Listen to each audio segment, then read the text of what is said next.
these pieces were written by the actors in lockdown. And so as I was watching it tonight, I was like, oh, this is dark. Oh, another dark piece. Oh my God, it's so dark. There are some, I hope there are some lighter moments, but it is interesting because art reflects who we are. And so a lot of the darkness is coming from this time of being in isolation and whatnot. So upcoming, we have scenes from our scene study class and then the writer's room, which is all writing that was done online. So enjoy the second act. Hi everyone, welcome back. And now we're gonna have two scenes from an act called All Expenses Paid. It's about Lynn. She's a very introvert, she's an artist, and she absolutely doesn't like people. And on the other side, we have Brian. He's extrovert, outgoing, and he's loving people. I hope you enjoy the two scenes that we're preparing for you, and have a good time.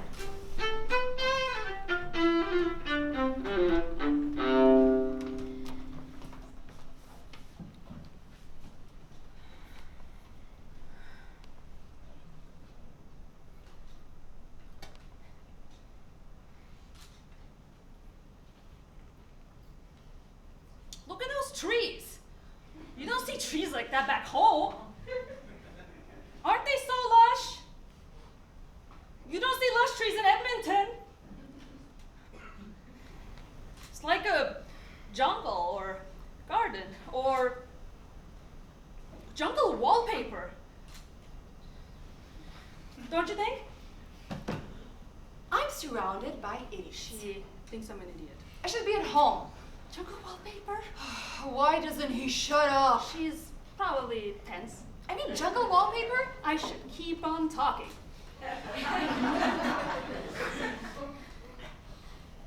You'd expect there to be more insects, wouldn't you? What with it being so hot and humid. But maybe they just can't take the heat. I also heard there are poisonous snakes about and alligators. So I don't know which one's worse, living with a lot of insects or dangerous reptiles. What do you think? I think I'm just blithering. You're just sitting there, blathering, jabbering, chattling. It's time to change topics. Did you know that Florida was created by a river effluent? That's why it's so swampy. There's simply no runoff. The water just sits there, nowhere to go, unmoving, no escape. Just like me. What's that? This is just like the lunch. Can't she say anything? Doesn't she have something to say? Brian! Brian? Lynn, don't you have something to say? I do? Don't you want to apologize for making me sit for that lunch? What? That lunch? Aren't you gonna apologize? Me? Yes, you. Apologize? Yes. You should apologize. What? It's rude. Why? Walking out in Holland Red. They were ripping off of my sketchbook. So you aren't going to say you're sorry? Are you? I didn't do anything wrong. Neither did I. Idiot! Grouchy pants. Idiot. Grouchy pants. I should have stayed at the hotel. I should have left her in the room. I can't take this any longer. This drive is taking forever.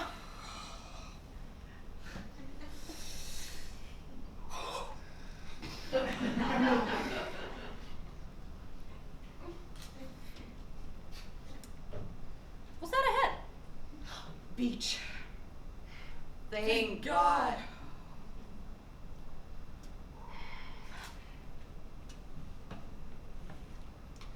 Well, I'm off. Okay. I can come and pick you up. Maybe around 6 if you want. No.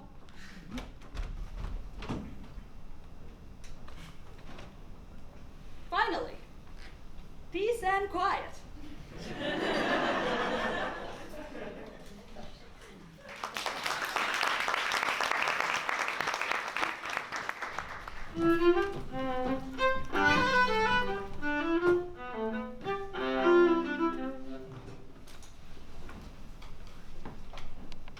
Did you say Disney? I'm sorry, I was distracted. Distracted? It was the phone call. The phone call? It was Al. He's offering me a job. I'm gonna be working at Disneyland.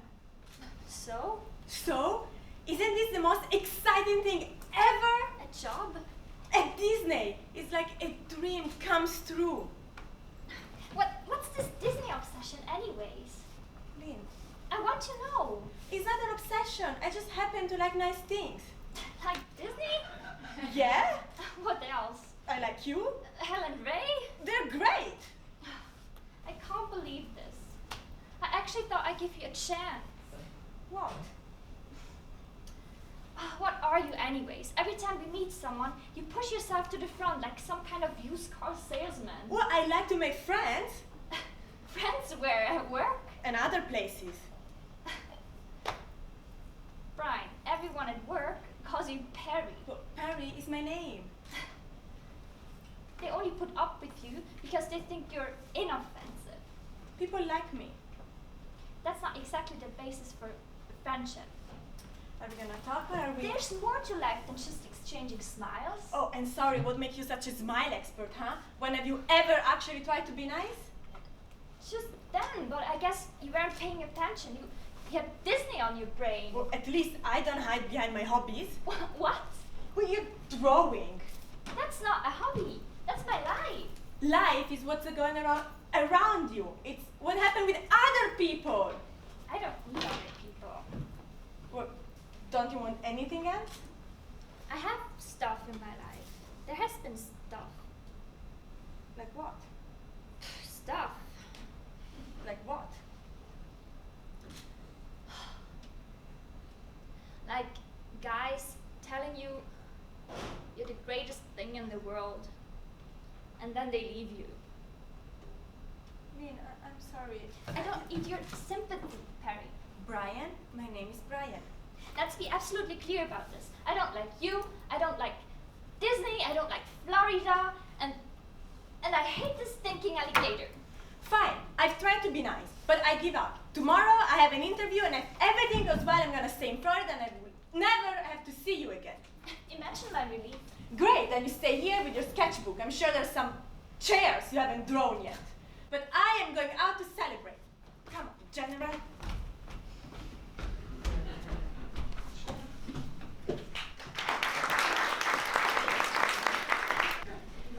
Good evening, everyone. I have been given the honor of introducing the staged readings, which is our final section tonight. All of the pieces you are going to see were produced during this summer's Writers' Room course with Close Encounters Theatre and under the tutelage of the amazing playwright Emma Kelly.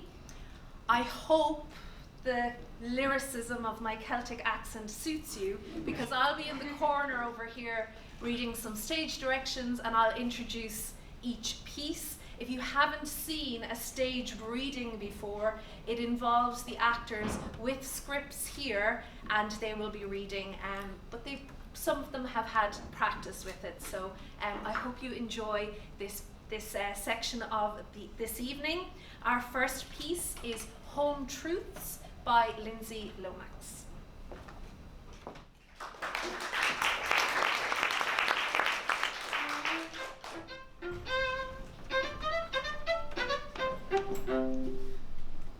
Scene 1. Jenny and Sarah, two flatmates, are standing in a street mid-discussion. You know, that's like being a vegetarian but without the fun stuff. Well, I figured to cheese. Cheese is the fun stuff. What? Well, it doesn't matter, we're going. I really just want to eat steak, that's all. Don't you know the biggest contributing factor to climate change is meat production? I do now. It's the ticking time bomb of our generation, the extinction of mankind. Life as we know it will be snuffed out and the planet will be reduced to a burning fireball. Is that what you want? Of course not. But doesn't travel contribute a fair amount to climate change too? Mm-hmm. Well, you weren't that bothered about it when you took 6 months out to travel around South America. I've grown as a person. No. What? What's his name? Whose name? I distinctly remember you using the exact same phrase last time. You said the same thing to me when you met Bernard, and he made you take up Tibetan martial arts, remember? You insisted on bathing your feet in yak's milk every evening to realign your chakras. Well, first of all, it was goat milk, Have you ever tried to get yak milk in the supermarkets here? Then you said it when you met Delightful, but geeky, Ravi, and decided to learn Klingon to spice up phone sex with him, despite not having seen a single episode of Star Trek in your life. These are captivating languages. And who could forget the bronze Adonis himself, Marky, who convinced you to pick up surfing? And what's wrong with surfing? You can't swim. Didn't stop me from having a go, did it? I would have still been with him if I hadn't split my lip open on the stern of that fishing boat. Can't you just be happy for me? I'm trying to grow as a person and save the environment at the same time. Fine, it's John, with N at one end, probably short for Jonathan. Probably. But I don't know him that well. Not well as in a few weeks or in a few days. Like, more like few hours? Hours? Where the hell did you find him? At the farmer's market this morning. You know, the one you said you were too busy to come along. I can't leave you alone for 5 minutes, can I? I was minding my own business, feeling a pear of melon when it just appeared next to me. That does not mean you have to get married. But there was this connection, not just physical or emotional, it was just a meeting of minds. Our auras blended into one. And you got all that from just standing next to him. Can't help if men are just naturally attracted to me. Then he started rabbiting on about saving the world through diet and some other stuff, and then he asked me if I'm vegan. And then of course I said yes. Despite the fact that you don't actually know what a vegan is. Just details. I've been thinking about changing my lifestyle for a while. This is the kick up the backside I needed. And what happens when John finds out that you're a fake and a liar? He's not going to find out because I am not a liar. I'm transitioning into vegan. I'm an eco-warrior of the 21st century. Anyways, I don't see what difference it makes to you. You will eat anything. Why are you so stuck on meat now? I got the results. What result? Don't you remember me going to the doctors because of the dizzy spells and feeling run down? Ah, that was you. Yes, that was me. Ah. Anyways, I got the results from the blood test. And does it say you have to eat cow? Yeah, kinda. I've got an iron deficiency, and the doctor said I need to eat iron-rich foods or I have to go for regular transfusions. In hospitals. Not sure.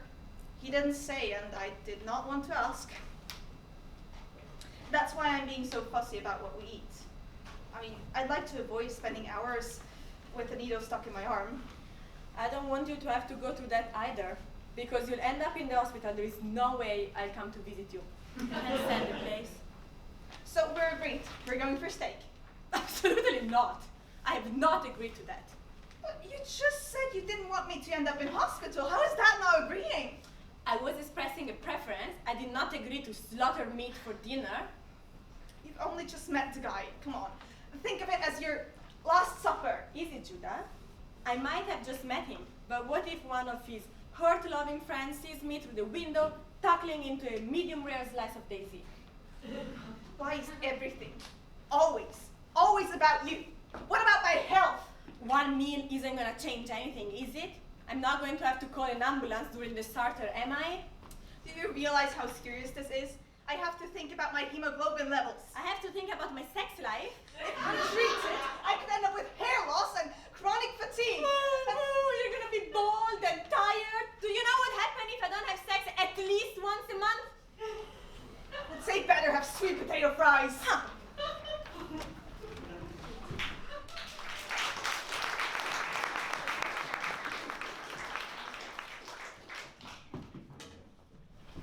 Our second piece this evening is Hasina Baby's Awakening.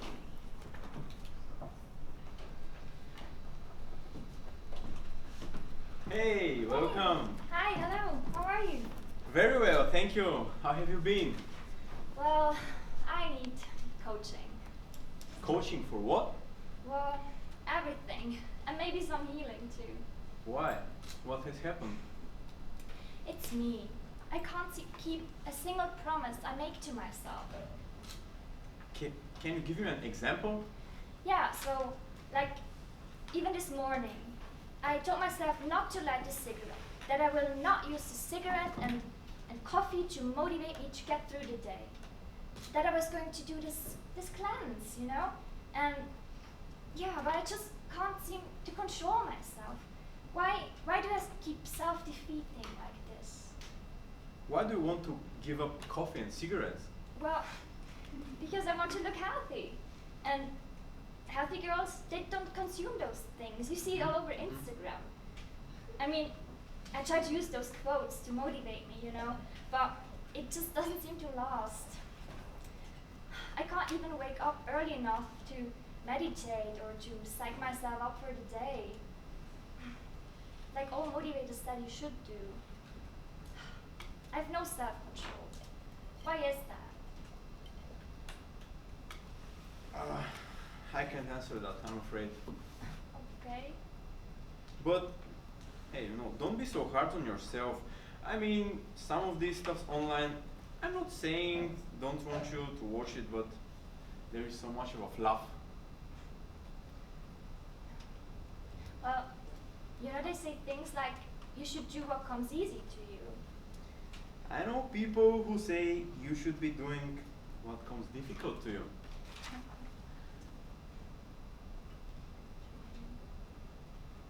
Well, my friend's friend, she criticized me. She said I must come from a dysfunctional family the way I am. What is your understanding of a dysfunctional family? Well, I think everyone, to a lesser or greater extent, comes from a dysfunctional family, because no family discusses everything, right? So what's the answer? Answer? Yeah, how do I stop breaking promises? I can answer that, I'm afraid. But one option might be to not make promises to you. Or if you do, then not be too bad and too hard on yourself. I must be hard on myself. I feel like such a failure. Why do you say that? Alright, so you know my job. Yeah. It pays well, Mm-hmm. and I have no problem with that. Mm-hmm. But I just sit there and I think, what's the purpose? It's all pretend. They don't care. They're liars. They're big liars. And they're actual numbers person, like statisticians like me, who know you can make it tell whatever story you want it to tell. Anyways. I mean, I get my work done, but after a while, you don't need 40 hours for the same old spreadsheet and PowerPoint anymore. You only need 3 to 4. And I've been doing it for like 3 years now. I don't know, it's really stressing me out, Nathan. Yeah. And all this Googling I do at work, and I must sit there like until at least 6 o'clock. I see. You are bored. Yeah. Yeah, I am bored. But why is not everyone bored? No, forget about everyone else for this moment. What do you want? What do you mean? What do you want? Do you mean if I want a new challenge? Well, let's find the answer to that. Do you? Well, I would like a more interesting and exciting job. Like? Like something more quantitative, like risk manager. Okay. Sounds very challenging. Yeah, I guess so. So, if I'm interpreting this right, you're complaining because you want to work harder. Well, for the same money? No. I mean, I did in the past, but I guess that was only because I got to escape from something. Doesn't sound very logical, though, No. does it? But you're not the only one. So, how do people figure it out what they want? That's a tough one. For so many people, it takes a lifetime to figure it out. Well, I saw it in my last role. A bunch of workaholics, actually. Everyone competing, and you go on holidays with them, and it's all about numbers, performances, and raises. Sometimes I still feel like a failure because I can't keep up with them. But at the same time, I don't want their life. Look, so many people would kill to be in your position. To be able to get away with only working a few hours per week. Why? Why would you invite more challenge into your life? Don't you find life challenging enough? Well, I do find life challenging. Maybe it was the distraction though. I mean, being busy kept me distracted, and now that I don't have that anymore, I feel like crap. Maybe it's time you spend more time appreciating what you have, not what you don't have. Yeah, you're absolutely right. I have to stop feeling sorry for myself and actually let myself be happy. Thank you, Nathan. That's the reason why I come and see you. And maybe cut back on social media.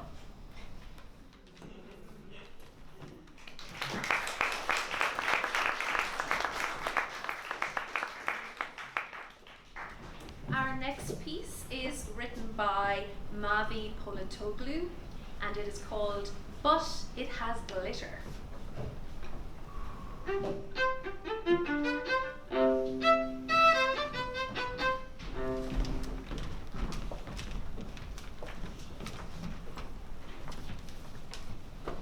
Scene 1, Shopping Mall Toy Store, Saturday.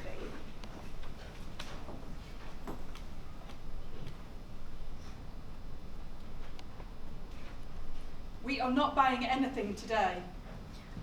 They are so colorful. Yes, they are, darling. Can we have this? No. But why? You already have crayons. It has glitters. You cannot get everything you ask for. But Timmy also wants them. Don't be silly, honey.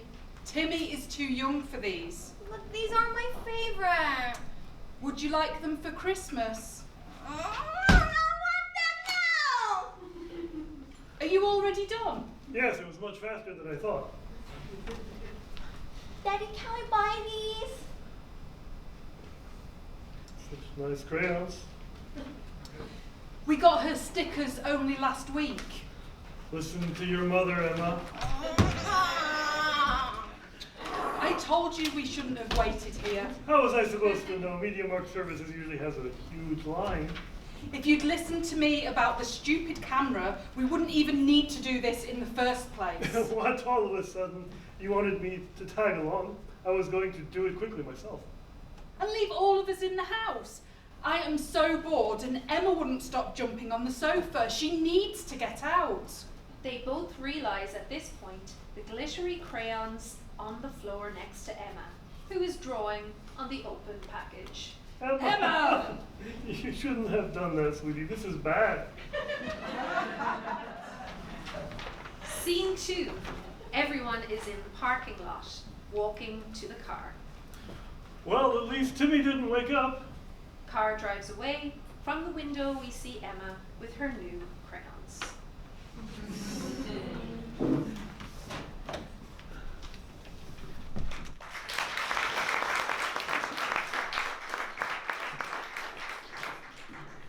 Our fourth piece is written by Max King and is called The Sneaker Man.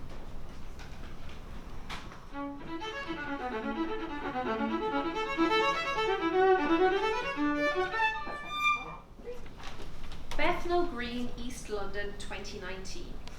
The two of them walked into the boxing arena by the main door, which was unlocked as arranged. Neither Bill nor Agnes had been to York Hall before. Apparently, this is normally a boxing venue. Pretty empty now, though. That must be the bar there. We're going to meet the sneaker guy there. Oh, but the bar's locked up. Great date is turning out to be so far. Sorry about that. We'll go somewhere nicer after. We're in Bethnal Green. Yeah?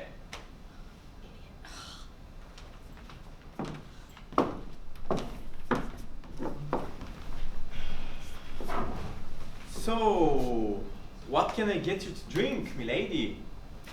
Oh, idiot. They say comics are for losers.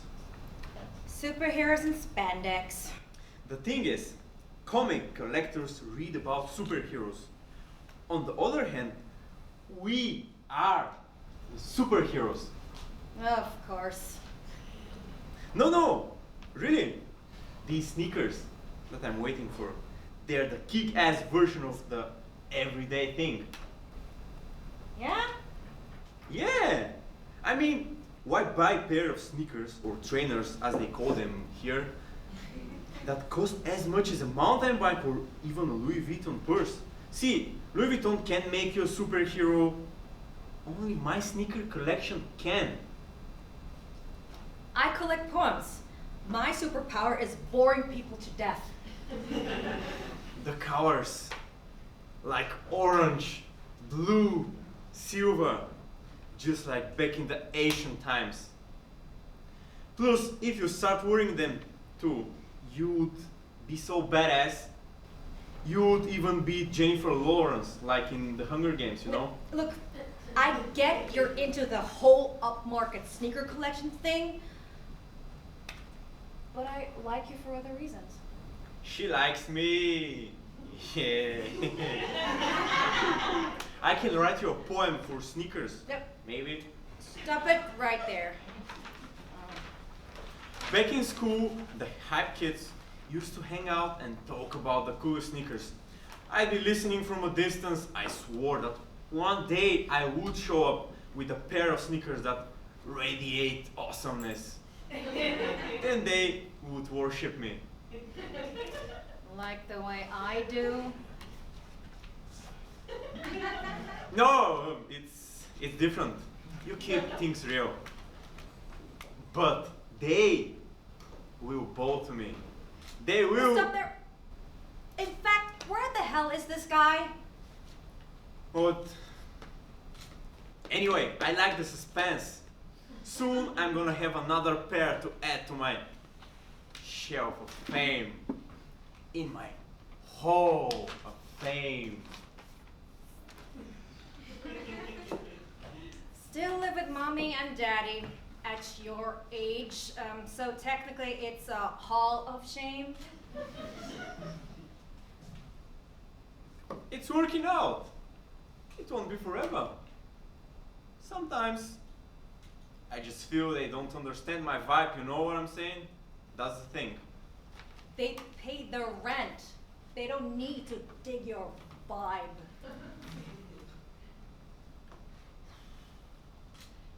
I'm established. I have a street cred. People in the community respect my collection. They dig my... So you reckon your parents don't dig your vibe? Yeah. They even said, one more pair and you're out. That's serious. You tell me things like it's no big deal. There is more space. And I have more needs. This is serious. No big deal, like you say. Wait, I didn't say no big deal. You just did. No, I just said the opposite. I said you think something is no big deal when it's actually a big deal. What's the problem? If they kick me out, we can spend more time together.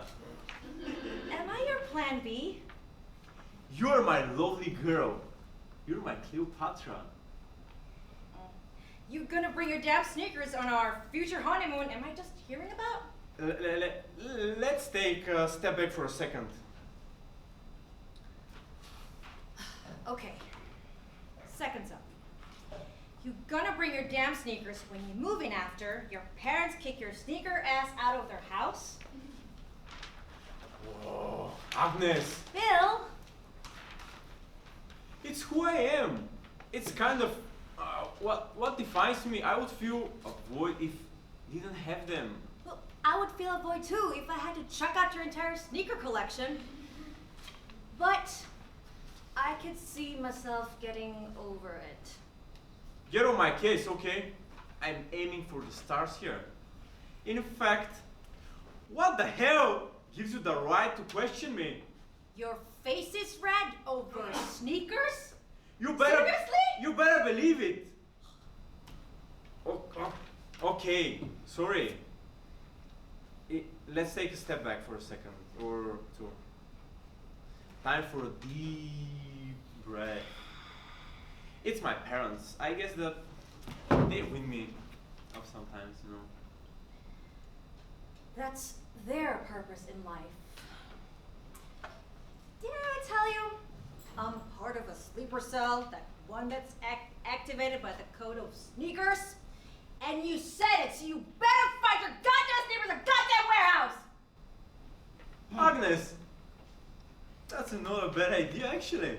I like it. But it would need a humidifier and a security guard, maybe armed. Well, that's too far, but a good light and a display area. Enough! Idiot!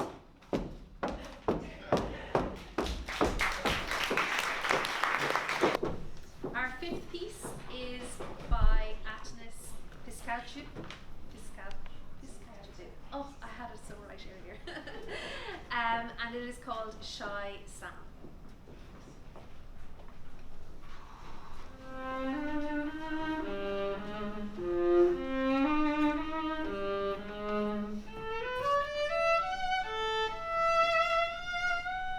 Samuel is a 28-year-old graphic designer living in Montreux, Switzerland. Having recently moved to a new city, he feels lonely and is looking for new friends. He is extremely introverted, skeptical, nervous, cowardly, meek, and indecisive. He goes to work and walks in the park, always imprisoned by his thoughts at home and looking for the problem in himself. He is insecure about how he represents himself in front of new people because his guilty pleasure is being alone. Samuel must find the courage to talk to strangers and be more decisive. Otherwise, he will be forever alone with only his thoughts. Hello world! My name is Sam, a 28 years old graphic designer at the height of his career. Nonetheless, I suck at being a communicative person. Actually, I recently moved to Montreal to follow my career path and start working for a huge Swiss company. I love the city, the food is amazing, the people are smiling.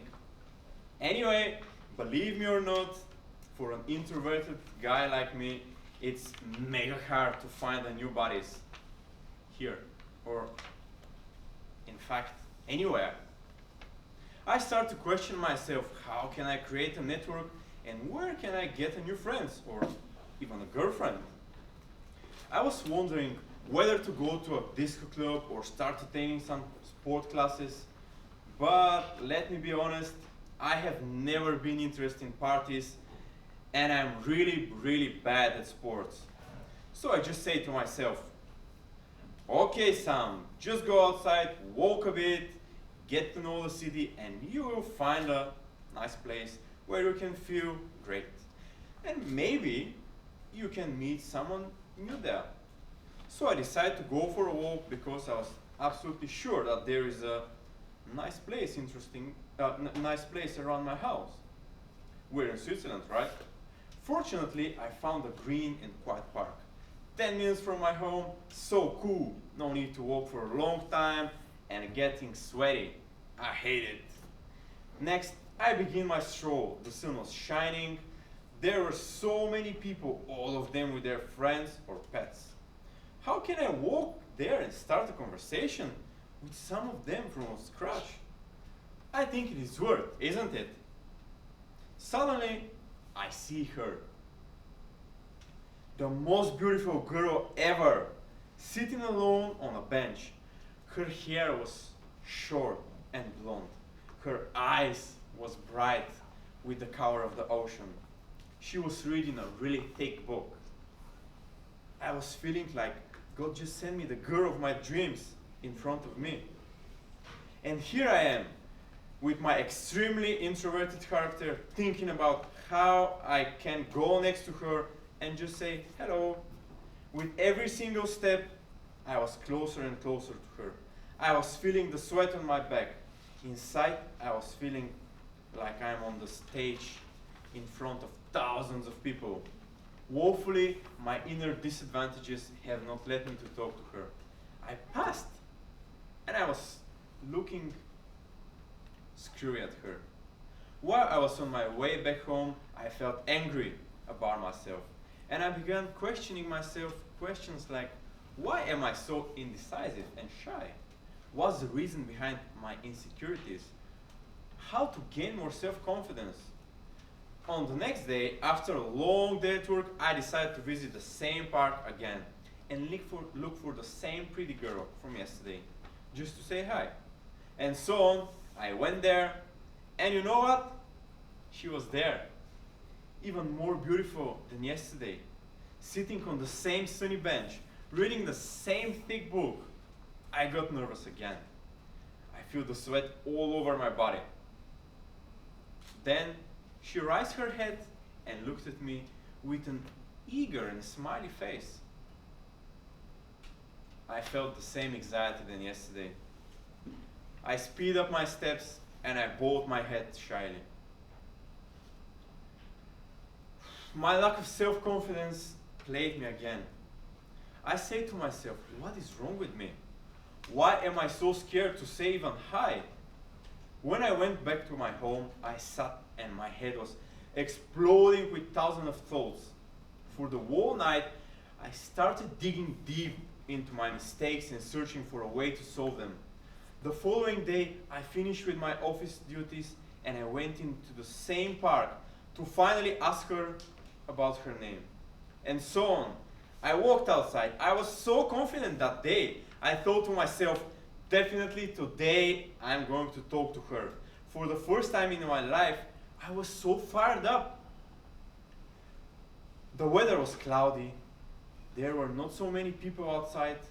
During my walk, I started getting nervous and sweaty with every step. I drew near the bench, and unfortunately, the bench was empty. The girl was no longer there. Strange. Like she was supposed to stay there and waiting me to be fully prepared for her. So naive on my side. I continued walking into the same park for 2 months, holding hopes to see her again. Sadly, I never saw that girl again. I was feeling so pity. I had missed such a great opportunity. I was so motivated and confident on the third day. My worries about how I am going to represent myself and my desire to look as good as possible prevented me from meeting her. Actually, at the end of the story, I have never talked to that girl, but she actually changed my life in a way that no one has ever changed it before. She left an unforgettable lesson in my mind. Since that day, I broke up with my insecurities and I realized that things would not be forever there, waiting for me to be fully prepared. It's astonishing how something so small can turn your whole life in a better direction. In a slight change to the program, our next piece is actually entitled The Sociopath, and it's written and performed by Max K.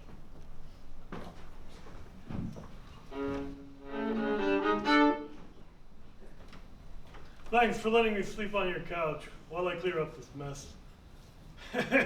You got me into this with this dating app you told me about. Especially me as a postal worker. I'm out there delivering packages. And I see exactly what's going on and where. And that's how I met Annalisa. You know, she's the one from Germany. Right? So we're making out on her couch, and she's got this lipstick. It tastes like rhubarb. My hands start to wander, but she slows me down, and she stands up. She goes to the other room, comes back with this white bag. I'm thinking, this is about to get kinky. She opens the bag up, and it's full of $100 bills. Yeah, now suddenly she's telling me she's an ice skater, and she needs that money in her club, and I'm supposed to get it to them. But it's right there. She says, no, that would be awkward. Think of it as dirty laundry. Take it to a laundromat. So she actually convinces me to get away from the mail delivery altogether and go back behind the counter at an actual post office. And this is something I've been thinking about for some time, and I had the training from back when I started, so I make the move after about 7 weeks, and there I am, this white-collar guy. And let me tell you, that wasn't the only sports bag we're talking about. They just kept rolling in. But it didn't matter, because the post office, everybody brings in all the cash. Either that or they're returning their Zalando orders, right? So there I am, processing these deposits, and I see I can adjust the receipts on our end, right? So I'm rounding it up, rounding it down. At the end of the day, I can introduce some of Annalisa's cash into the scheme of things, and then if there's a little too much, I set that aside for the club. Now, maybe this wasn't 100% legit, but it wasn't stealing or anything. So one day, I'm making the usual changes, but there's a problem. I change one thing over here, then over there, 3 things get all twisted, just like a Rubik's Cube, you know? On top of that, I stayed an hour later in the office, and I hadn't even realized it. The wife cooked dinner. Jenny, we've been together for 2 years, and I'll always remember the first time she smiled. But I had the problem. I had to fix this problem. At this stage, I was the last guy in the office, recounting. The phone rings. I lose count. I have to start from the beginning. I get through this time. I see it's Jenny who calls, right? So I call her back. Hey, babe. Where the hell are you? Wait. And then she goes, you cheating son of a bitch. I'm like, no, I'm at work. Let me explain. She hangs up. I'm like, you know, how could she jump to conclusions like that? Because it was overtime. I wasn't cheating. You know, they say there's no such thing as a victimless crime, right? Which is nonsense, because A, there was no crime, and B, why am I always the victim?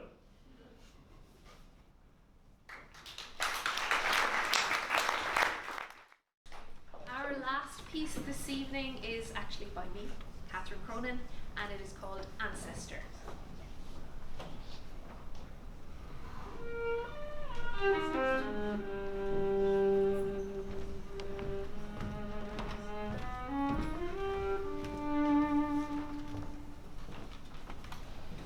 It is the year 2049. The scene opens on Danny and Kim seated at a table. Danny has an iPad or tablet. Kim is guarded. There is a screen or monitor for Kim to interact with later in the scene. On the desk in front of her, there is a green button and a red button. There is also an AI monitor. It will beep, beep, later in the scene. Danny begins this scene with a stereotypical salesperson patter or matter-of-fact business speak. There is a sense that she's just going through the motions. She's focused on getting the job done, and initially interacting more with her tablet than with Kim. Kim seems resentfully obligated to be in this place. More will be revealed as the scene progresses. The scene begins when Danny taps her tablet, indicating that she has begun recording the session. Welcome to meetyourancestor.com, the most trusted genealogical recreative service in the world. Could you please restate the name of the person you wish to engage with today? Miss Adams? Yeah, sorry. Jamie Winston. And what is your relationship with the deceased? He was my grandfather. Any questions before we start? Why? Why what? Why do people come here? I'm not sure I follow. Well, I don't get it. Oh, I see. So for your package, we gather all the recorded digital data and from that recreate a digital composite of your departed family member for you to interact with. Now we also have a premium option where we add tweets, posts. Yeah, I get the concept. I suppose I'm having trouble understanding why people do this whole thing. We hear all sorts of reasons. For some it's grief, others use it to connect with a family member that they never met. A few even think they'll uncover family secrets. Really? Like what? I should take this opportunity to warn you again, this is not your grandfather. This is a recreation, an amalgamation of all the recorded digital footprints they made. There is a limit to what they can answer. I see. I guess that's what Mom liked about it. She always wanted me to have more of a relationship with my grandfather, but I just didn't. Why him and not her, if you don't mind me asking? Well, it was actually her dying wish for me to contact him. She actually came here a lot. He was her hero. It might help to think of it more like an old video. It has no bearing on reality and you control the narrative here. Okay. So when I leave, you may start the session by pushing the green button on the desk. Jamie Winston will appear on screen. If at any time you need technical support, please push the red button. Our AI will remotely monitor your vital signs and cortisol levels. This is to prevent you from becoming unduly distressed. Does that all make sense? Good. Now, since this is presented in the form of a video call, your recreation has been programmed to treat it as such and to recognise you as the caller. So, best of luck. Danny stands up and walks away. She turns back to give Kim a reassuring look and then leaves. Kim hesitates for a moment, takes a deep breath, and presses the green button. The screen comes on. Enter Jamie on screen. Hello, Kimmy, is that you? Yes, Jamie, it's me. Wow, Kimmy, you're so grown up. I suppose I am. Is that a problem? Of course not, silly. Oh, but I have missed out on so much. I still remember when you were a little girl. Really? Yes, remember on your 5th birthday? You drove your mother crazy with all those TikTok dance challenges. But at the end of the day, everyone at the party was joining in. It was great fun. My subs couldn't get enough, and neither could I. I bet. So you watched all of those videos, did you? All the happy family memories? Of course, love. I wouldn't have posted them if they hadn't made me happy. I'm very proud of our family. Is everything okay? Can we... Stop calling me that! If you like. It turns my fucking stomach when anyone calls me Kimmy, especially you! You seem a little upset. Why don't you tell your granddad about it? Maybe I can help you. Maybe you can help me? I very much doubt that. In fact, I can't take this bullshit anymore! Kim slams on the red button. Jamie pauses on screen. Enter Danny. Miss Adams? This is not him! Danny begins looking at the tablet, from the tablet to the screen in panic. Look, it is him, but it's not, or at least not the man I remember. Oh, well, your mother was always pleased with the recreation. Maybe because that's the man she remembers. The one from the pictures and the videos. You mentioned a premium package? Yes, it's not for everyone. It finds everything in the places families don't know about. But it is far more realistic in terms of the reaction you get, for better or worse. I want the upgrade. Okay, the AI picked up a rise in your stress level. That's because I was talking to this fake bastard. If I have to do this anyways, I might as well confront the prick for real. Or at least as real as it can get. Okay, Danny makes some adjustments on the tablet. it's done. Exit Danny. Kim takes a deep breath and pushes the green button. On the screen, Jamie drops his head to reset. Jamie lifts his head slowly, and his previously friendly expression has been replaced with a darker one. He is sneering at Kim. Kimmy, Kimmy, Kimmy.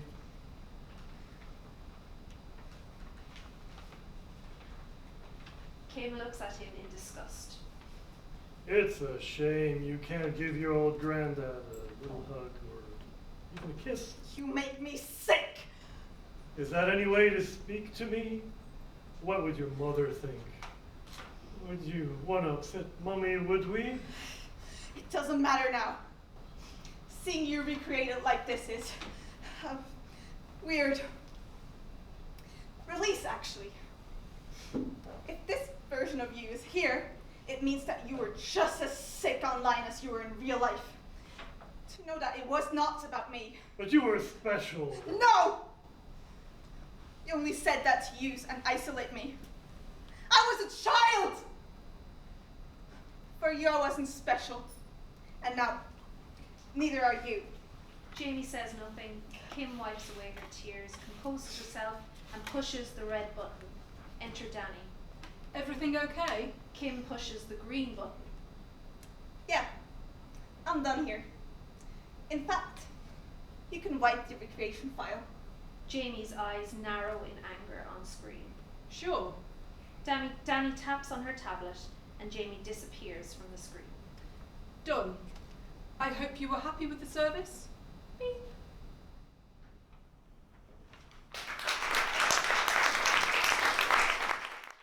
And thus ends tonight's proceedings. We welcome all the cast back on stage.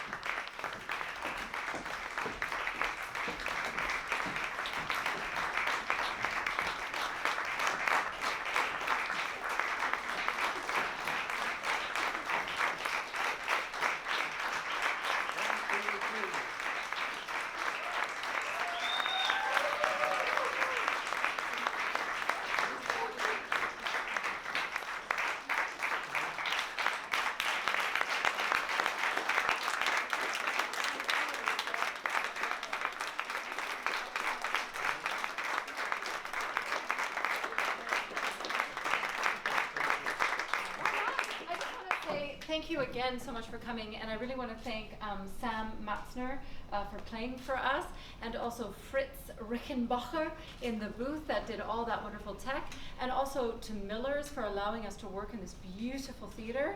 And then we had a lovely videographer that spent her time and afternoon with us, Tren, and also I only got that you were the flatmate of somebody, and then I can't remember your name. Andrea. I'm so sorry. Andrea. Yeah. Exactly, and he's been shooting the photographs for us. And I also want to thank you for coming. A lot of these people have never written before, have never even acted before, and so you are really witnessing them blossom and spread their wings. And we want to thank Sarah Broding, our director.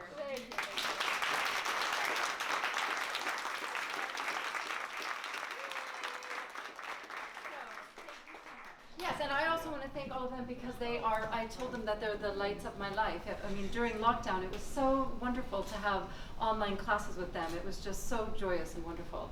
And they're just lovely humans to work with. So if you want to be involved with Close Encounters Theatre, we have so many things up and running in our new studio in Sil City. We have drama classes and art classes and writing classes and theater classes and dance classes.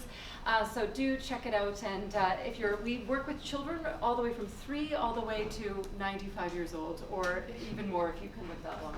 So again, have a beautiful night, and thank you again for coming.